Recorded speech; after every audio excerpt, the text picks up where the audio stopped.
Chadchan police ಸ್ಟೇಷನ್ದಾಗ ಇಲ್ಲಿ ಎಲ್ಲರೂ ಬಂದಾರ ಸಂಘಟನೆಯವರು. ಎದಕ್ಕೆ ಬಂದಾರ ಏನಿಲ್ಲ ಅವ್ರ ಬಾಯಿನೇ ಕೇಳೋನು. ಅದು ನಿಮ್ಗೆ ಗೊತ್ತಾಗೋಕ್ಕಲ್ಲ ಒಂದು ವಿಡಿಯೋ ಮಾಡತ್ತೀನಿ. ಬರ್ರಿ ಅವ್ರಿಗೆ ಮಾತಾಡ್ಸೋ.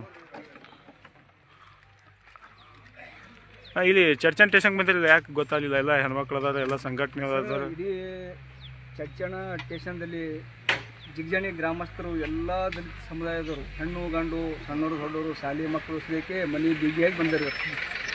ಯಾಕಂತಂದ್ರೆ ದಲಿತರಿಗೆ ಒಂದು ವಿಶ್ವರತ್ನ ಡಾಕ್ಟರ್ ಬಾಬಾ ಸಾಹೇಬ್ ಅಂಬೇಡ್ಕರ್ ಅವರಿಗೆ ಒಂದು ಅವಮಾನ ಮಾಡ್ಯಾನ. ಇವತ್ತು ಕಿಡಿಗೇಡಿ 4 ನನ್ನ ಸುಳ್ಮಗ ಅವಮಾನ ಮಾಡ್ಯಾನ ನಿನ್ನೆ. ಯಾಕಂತಂದ್ರೆ ಅವನಿಗೆ ಕೂಡಲೇ ಅವನಿಗೆ ಅವನ ಹೆಸರು ಏನ್ರಿ? ಒಬ್ಬ ಕೋಮುವಾದಿ ಚಡ್ಡಿ ಸುಳ್ಮಗ ವಯಸ್ಸಿನ ಸಿದ್ಧಾರ್ಥ ಕುಂಬಾರ ದೇಶನ ಒಬ್ಬ ನಾಲೇಕವ. ಯಾಕಂತಂದ್ರೆ ಕಿಡಿಗೇಡಿ ಒಬ್ಬನೇ ಇರ್ತಾನವ ಊರಾಗ, ಒಬ್ಬವ್ರ ಹಿಂದೆ ಊರು ಕೆಡ್ತದಂದಾಗ ಅವ್ರ ಗ್ರಾಮಸ್ಥರ ಹಿನ್ನೆಲೆ ಅದಾರು ಬಿಟ್ಟರು ಎರಡನೇ ಮಾತು.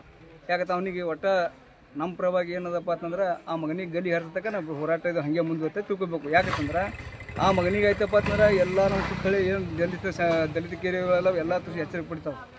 ಯಾಕಂತಂದ್ರೆ ಈ ಚರ್ಚಾಂತರಗಳಲ್ಲಿ ನಮ್ಮ ತುಸು ಜಾತಿ ಭಾಳ ಅದ. ಇಂಥವ್ರಿಗೆ ಮೆಟ್ಲಿ ಏರಿಸಿದೀವಪ್ಪ ಅಂತಂದ್ರೆ ಕೆಲವೊಂದು ಕಮ್ಮ ಆತಂತೇಳಿ ನಮ್ಮ ಮನಸ್ಸಿಗೆ ಎಲ್ಲರಿಗೂ.